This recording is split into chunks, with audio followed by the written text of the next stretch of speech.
Eu estava esperando por você. Sim, você mesma. A que caminha entre dias cinzentos com o coração trêmulo e ainda assim carrega um brilho discreto no olhar. Sente-se. Não se preocupe em dizer nada. Às vezes, tudo o que precisamos é de uma pausa. Um canto seguro, onde a alma pode descansar sem medo de ser mal interpretada. Hoje, vamos juntas mergulhar em um daqueles silêncios que falam mais do que as palavras, daqueles que doem, mas também curam. Porque eu sei que você entende, e no fundo, estava esperando por isso também. Antes de avançarmos com essa reflexão tão profunda, eu quero te convidar a se inscrever no canal, deixar seu like e ativar o sininho. Assim, você não perde nenhum momento de conexão e inspiração que preparamos com tanto carinho para você. Sim, esse é o único pedido que te faço. Para você é apenas um clique, mas para a nossa diva inspirada, Clarice, é o que a faz mudar. A vida de mais irmãs queridas através de palavras de fé, amor e esperança em meio ao caos. Bom, vamos prosseguir. Capítulo 1. O silêncio que vem depois. Helena sempre teve medo de dizer adeus. Não porque fosse fraca ou dependente, mas porque acreditava que todo o fim levava junto pedaços que talvez nunca mais voltassem. Quando ele partiu, sem aviso, sem motivo, sem poesia, não restou uma grande cena dramática. Não houve lágrimas no chão ou berros no corredor. Só o silêncio. E o silêncio era muito mais cortante. A casa, antes cheia de risos sutis e ecos de passos compartilhados, agora parecia um templo abandonado. O relógio ainda marcava as mesmas horas. Os quadros permaneciam nos mesmos lugares, mas algo invisível e profundo havia se rompido, como quando um copo trinca por dentro e continua inteiro por fora.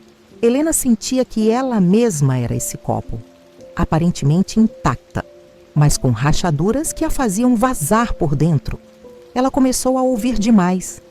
O som do vento entre as janelas, o rangido da madeira ao entardecer, o sussurro da chaleira avisando que a água estava pronta. Cada barulho era uma ausência disfarçada. Cada silêncio era uma lembrança que gritava. Certa noite, ela abriu um velho caderno que ficava esquecido na estante.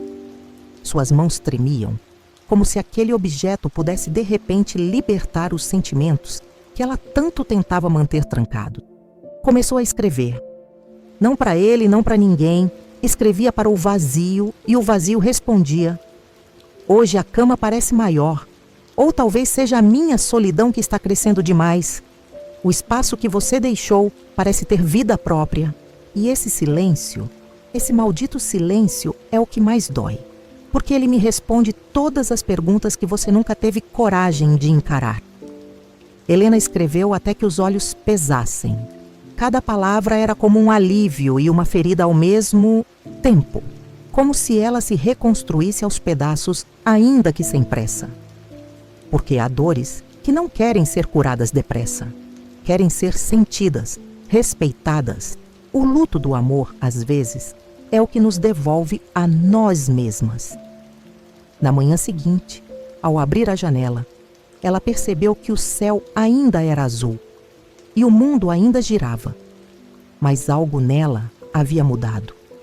O silêncio continuava ali, fiel como um velho amigo, mas agora ela começava a entendê-lo. Ele não era só ausência, era espaço. Um espaço que, com o tempo, talvez pudesse ser preenchido de outra forma.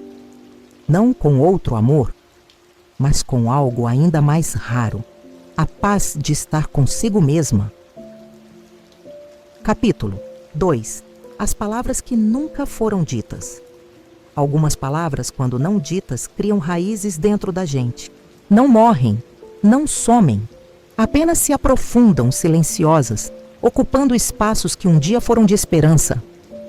Helena sabia disso. Ela carregava dentro do peito frases inteiras que jamais ganharam voz, porque às vezes o medo de parecer fraca é maior que a necessidade de ser sincera. Ela não dizia que sentia falta, mas sentia. Não dizia que esperava por uma mensagem, mas esperava. Não dizia que ainda amava, mas amava, em silêncio, como quem tem vergonha de um erro antigo. As palavras presas na garganta a faziam acordar no meio da noite com um peso no peito. E não era insônia. Era saudade não confessada. Durante semanas, Helena escreveu cartas que nunca seriam entregues. Começava sempre da mesma forma. Você saberia me entender se eu dissesse que me perdi de mim tentando te encontrar? A caneta dançava com tristeza sobre o papel, como se cada traço desenhasse uma ferida antiga. A cada carta, ela se desfazia um pouco, mas também se encontrava. Era uma forma de se escutar, de se acolher, já que ninguém mais o fazia. Certa tarde, enquanto organizava uma caixa de memórias antigas, encontrou uma foto dos dois. Estavam sorrindo, abraçados, como quem acredita que o sempre existe. Helena não chorou, apenas ficou ali, olhando para aquela imagem como quem observa um retrato de outra vida. Porque no fundo, era isso. Ela já não era mais aquela mulher. Aquela que esperava demais, que se calava demais, que amava demais. Mas mesmo assim, havia perguntas que a perseguiam. E se eu tivesse dito? E se eu tivesse mostrado mais? E se eu não tivesse fingido que estava tudo bem quando meu mundo desabava por dentro? Eram os e se que mais machucavam. Porque o passado, quando não dito em voz alta, vira um eco constante na mente. Helena começou a escrever uma última carta, aquela que reuniria tudo o que ficou engasgado. Tudo o que nunca teve coragem de pronunciar. Não esperava respostas, não esperava cura. Apenas precisava colocar para fora. No papel, despejou a dor, a raiva, o amor e o luto. Escreveu como quem grita num quarto vazio. E quando terminou, respirou fundo, fechou os olhos e se permitiu sentir tudo. Depois, queimou a carta. Ficou observando as cinzas se dissiparem no ar. Ali, naquele fogo silencioso, estavam as palavras que nunca foram ditas. E talvez nunca precisassem ser. Porque mais importante do que ser ouvida era, enfim, se libertar. Naquela noite, adormeceu em paz. Pela primeira vez em muito tempo, sem o peso das frases que a aprisionavam. O silêncio continuava ao seu redor, mas agora já não era sufocante. Era apenas um lembrete de que nem todo amor precisa ser explicado e que, às vezes, o maior gesto de amor próprio é escolher o que não mais se diz. Capítulo 3. Onde mora o abandono? O abandono não acontece quando alguém parte. Ele começa antes, no instante em que um olhar não responde mais ao outro com ternura. No momento em que o silêncio se torna mais frequente que os gestos. Helena aprendeu isso tarde demais. Quando percebeu, já era moradora daquele lugar sombrio, chamado descaso. Era estranho como o abandono não tinha som, mas fazia um barulho ensurdecedor dentro dela. Um ruído constante que não dava trégua, nem quando o dia amanhecia. Era como viver numa casa onde todas as portas estão abertas, mas ninguém entra. E ela, mesmo com medo, não trancava nenhuma. No fundo, sempre esperava que ele voltasse, que escolhesse ficar. Os dias se arrastavam. A ausência dele não era feita apenas de saudade, mas de vazio. A ausência dele era feita da falta que ela mesma começou a sentir de si. Porque amar demais, às vezes, é esquecer de si mesma. E Helena tinha se esquecido. Acordava, comia, dormia. As tarefas eram cumpridas como rituais automáticos, mas nada. Nela era inteiro. Tudo era pela metade. O sorriso, o apetite, a esperança. Era como estar viva, mas com a alma estacionada em um ponto que não avançava. Como se o tempo dela tivesse parado em alguma esquina, onde o amor se perdeu, e ninguém teve coragem de procurá-lo. Certa noite, depois de um sonho perturbador, ela sentou-se na beira da cama com os olhos fixos na parede. Sentia o peito apertado, como se uma presença invisível a sufocasse. Mas era só ela ali. Só ela e o peso de tantas despedidas que nunca foram ditas. Percebeu então que o abandono que mais doía não era o dele. Era o que ela fazia consigo mesma todas as vezes que ignorava sua dor, que calava sua voz interior, que implorava por cuidado. Na manhã seguinte, decidiu caminhar até a praia. O mar sempre teve o poder de reorganizar suas confusões internas. Sentou-se diante das ondas e deixou que o vento bagunçasse seus cabelos e, quem sabe, também suas certezas. Chorou ali, entre conchas e espuma, mas foi um choro limpo, diferente. Não de desespero, mas de aceitação. Na areia, desenhou com o dedo uma palavra: basta. E sorriu pela primeira vez em dias. Não porque a dor havia desaparecido, mas porque começava a compreender que o abandono só continua morando onde há gente o alimenta. Helena ainda voltaria para aquela casa silenciosa. Ainda sentiria o peso da solidão em alguns cantos, mas naquele dia algo se quebrou. Algo se libertou. Ela não esperaria mais por portas que não se abrem. Não regaria mais jardins onde não há sementes. E principalmente não deixaria mais de si nas mãos de ninguém. O abandono mora onde a gente se esquece. E Helena, enfim, começava a lembrar de quem era. Capítulo 4. As coisas que ela não era. Helena passou grande parte da vida tentando ser aquilo que os outros esperavam. Ser doce quando tudo nela gritava por firmeza. Ser compreensiva quando o que mais desejava era ser ouvida. Ser forte quando sentia vontade de desabar. Era como viver dentro de um espelho distorcido, no qual sua imagem nunca correspondia à sua essência. Ela se modelava conforme o desejo alheio. Tinha medo de decepcionar, de ser rejeitada, de não ser suficiente. Então moldava sorrisos, refreava lágrimas, disfarçava o cansaço. Carregava no olhar a esperança de ser finalmente aceita. Mas, ironicamente, quanto mais se apagava para caber no mundo dos outros, mais sentia que não pertencia a lugar nenhum. O amor que viveu com ele foi exatamente assim, um palco. Um esforço constante para estar à altura de expectativas que ela sequer compreendia. Ele dizia que gostava de mulheres independentes, então ela se mostrava firme, mesmo quando só queria colo. Ele dizia que admirava silêncio, então ela engolia palavras, mesmo que morresse de vontade de falar. Com o tempo, começou a se perguntar: e se ele amasse outra, e não ela? E se o que ele amava era a ideia que criou dela, e não a mulher de verdade, com falhas, com dores, com cicatrizes?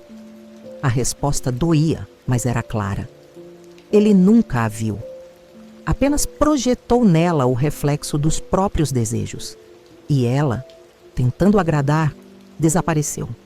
Foi numa tarde cinzenta, olhando-se no espelho, que Helena enxergou os rastros dessa entrega cega. Viu nos olhos o cansaço de quem viveu demais para fora, de quem doou sem retorno, de quem cedeu espaços internos para que o outro se sentisse confortável.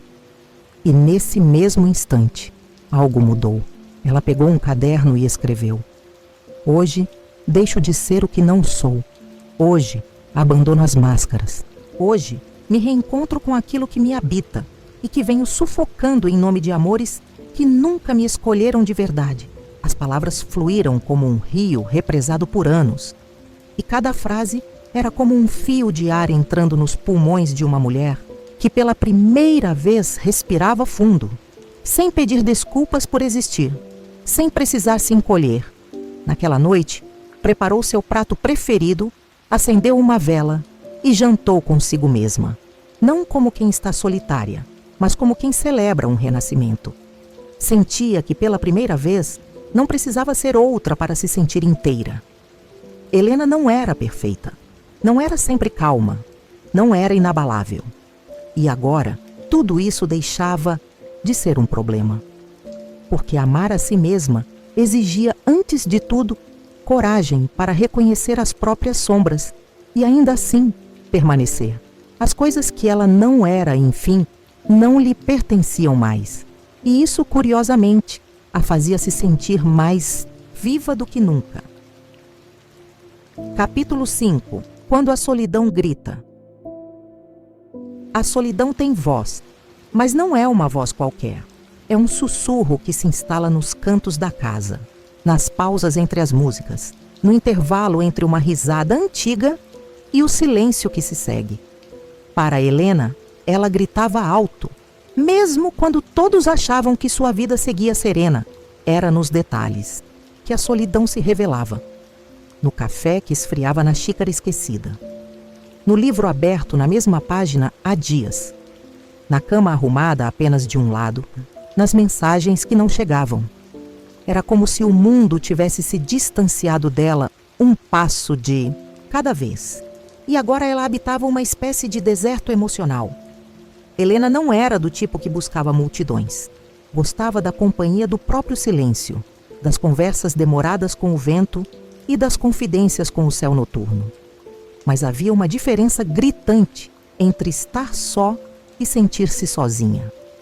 E, ultimamente, era essa última sensação que a envolvia, como uma sombra insistente. Sentia falta de ser tocada, não apenas com as mãos, mas com a presença.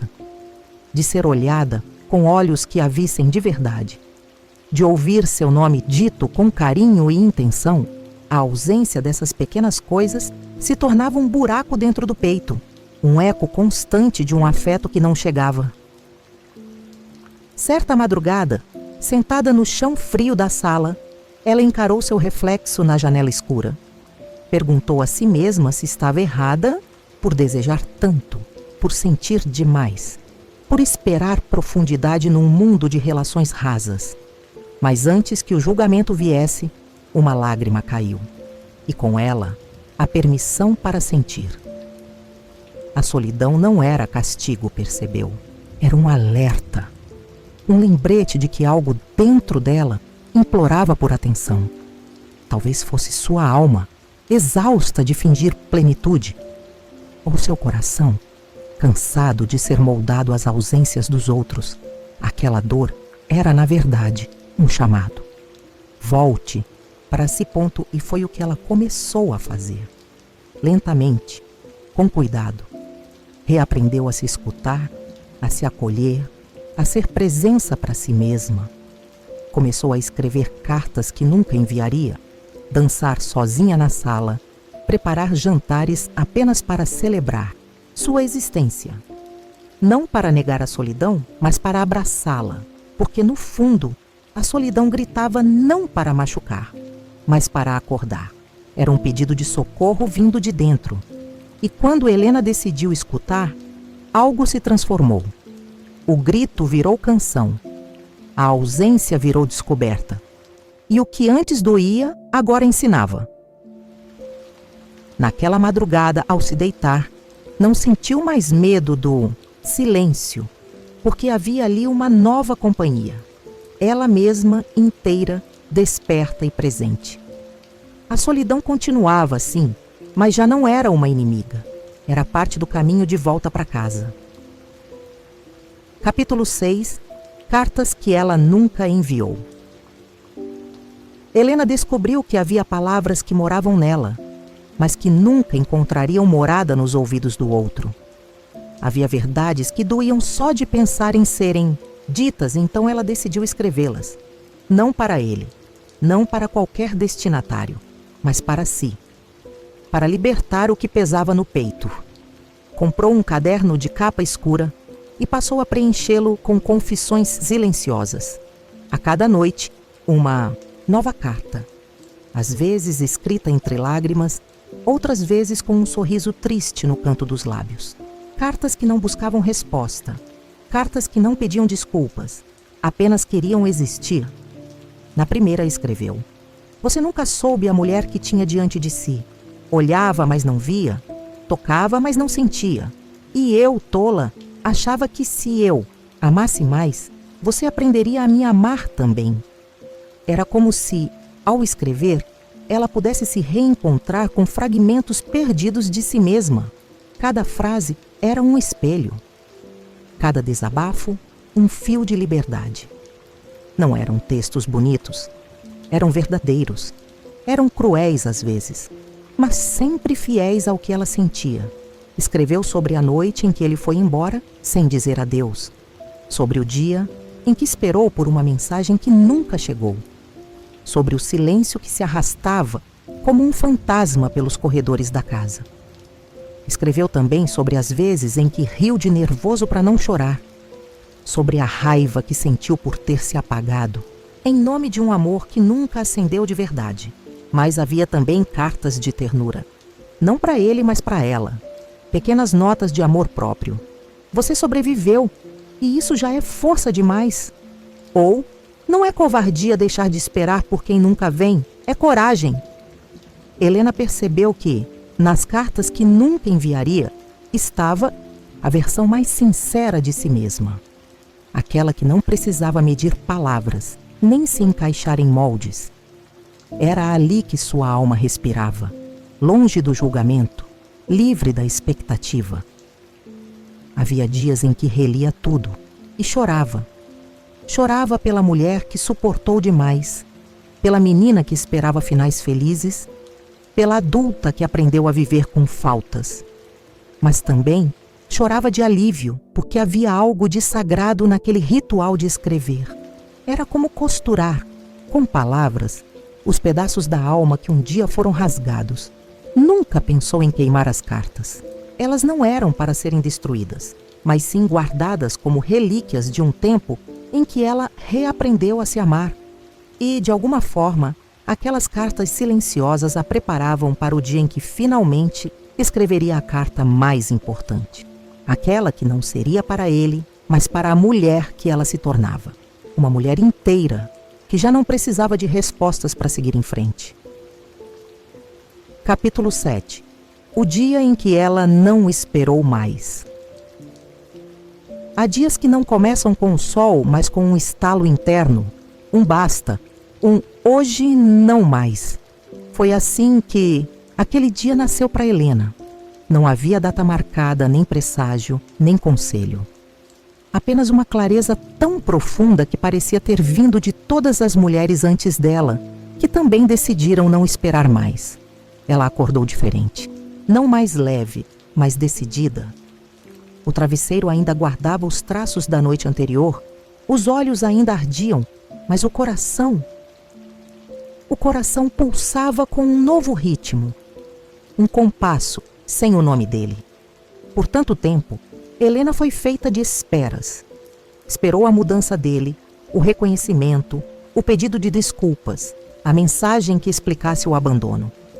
Esperou por um amor que fosse correspondido, por um gesto mínimo de quem nunca soube como segurá-la, sem deixá-la cair. Mas naquele dia, ao colocar os pés no chão, entendeu que a espera era uma prisão e que ela tinha a chave desde sempre. Não houve grito, nem rompante. Só silêncio. Um silêncio calmo, mas cheio de decisão. Ela não ligou para dizer adeus. Não escreveu uma última carta. Não revisitou mensagens antigas. Apenas levantou, abriu as janelas, deixou o ar entrar e, com ele, a vida que seguia. Foi ao mercado sozinha, sem olhar o celular esperando um "chegou bem". Sentou no café preferido sem imaginar como seria se ele estivesse ali. E pela primeira vez em muito tempo, olhou ao redor e sentiu-se inteira. Era como se tivesse saído de uma névoa. Tudo ganhava contornos novos. O sabor do café, o toque do vento no rosto, a liberdade de não ser metade esperando a outra parte. Era só ela. E isso era o suficiente. Ao voltar para casa, pegou o colar que ele lhe dera, aquele que prometia amor eterno, e guardou no fundo da gaveta. Não como rancor, mas como quem encerra um capítulo com dignidade. Não precisava mais usar as lembranças como provas de um amor que só ela viveu. Naquela noite, deitou-se cedo. O peito ainda doía, sim, mas era uma dor diferente. Não era mais a ferida aberta da espera, e sim o incômodo da cicatrização. Um incômodo que, com o tempo, se tornaria força. Helena não esperava mais. Não por ele, não por promessas, não por migalhas. Esperava sim, mas por si, por seus sonhos, por seus passos, por suas manhãs sem dor. E quando fechou os olhos, não fez preces por retorno, apenas agradeceu. Pela coragem que nasceu silenciosa, pelo amor que reaprendeu a sentir por si e pelo dia em que finalmente não esperou mais. Capítulo 8. A mulher que se levanta em silêncio. Ninguém viu o exato momento em que Helena se levantou.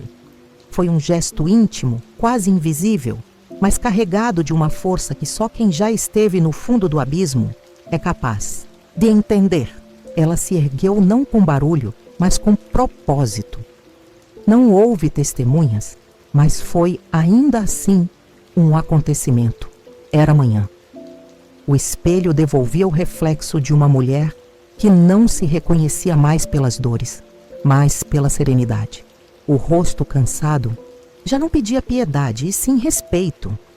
Não havia maquiagem que pudesse esconder o que os olhos diziam. Ela voltou. Não como era antes, mas como precisava ser. Por dentro, ainda havia estilhaços. Mas ela aprendera a conviver com eles como quem acolhe cicatrizes sem vergonha, sem pressa de apagá-las.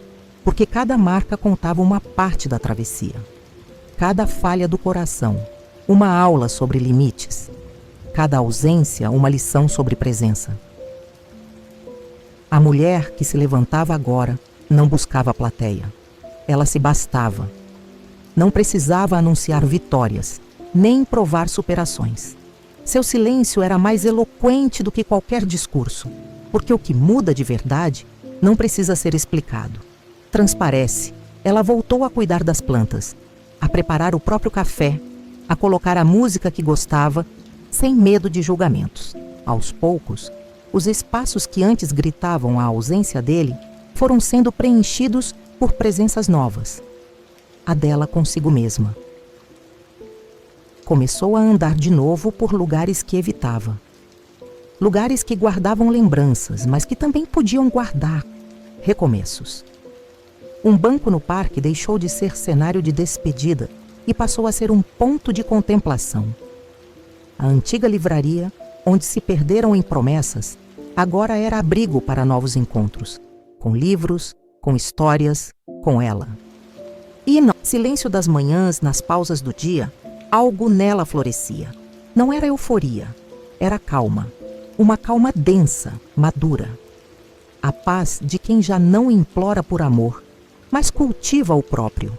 A dignidade de quem aprendeu que o amor próprio não é egoísmo, é sobrevivência. Helena não era mais a mulher que pedia para ser vista.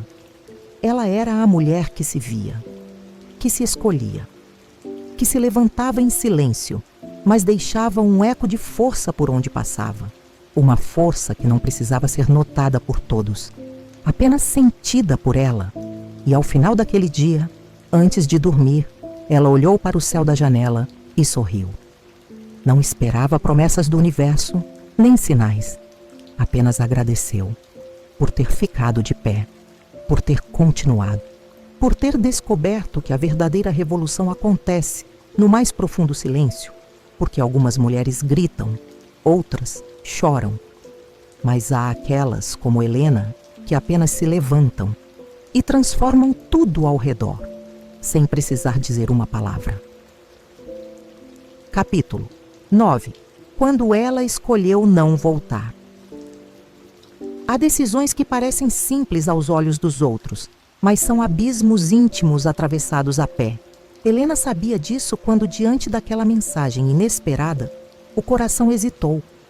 A tela brilhava com o nome que um dia fora o centro de sua vida. Ele dizia ter mudado. Dizia querer conversar. Dizia sentir falta. Mas Entre o toque da notificação e a resposta que nunca veio, havia um universo de memórias que ela precisou revisitar em segundos. As promessas quebradas, as noites vazias, o eco de palavras que feriram mais do que o silêncio. Helena olhou para o celular como quem encara um espelho. Seria fácil escorregar na ilusão do retorno. Mais fácil ainda acreditar que desta vez seria diferente, mas ela não era mais a mesma. Já não sonhava com o que poderia ter sido. Já não decorava desculpas alheias, nem mendigava migalhas de afeto. Ela aprendeu a se bastar. E isso, por si só, mudava tudo. Escolher não voltar foi mais do que negar um convite. Foi um ato de lealdade a si mesma, um gesto de amor próprio que ninguém aplaude, mas que sustenta toda uma alma. Ela sabia que muitos não entenderiam, que talvez até ele não compreendesse. Mas não era para ser entendido, era para ser vivido.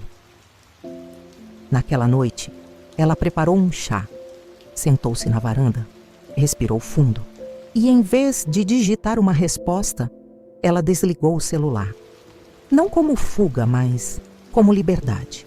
A liberdade de não se explicar, de não se justificar, de simplesmente escolher o próprio bem-estar. Chorou um pouco, não por saudade, mas por respeito à mulher que ela foi e que por tanto tempo quis voltar atrás. Chorou por todas as vezes, que pensou que não era suficiente, que se encolheu para caber em espaços pequenos demais para a grandeza do seu coração.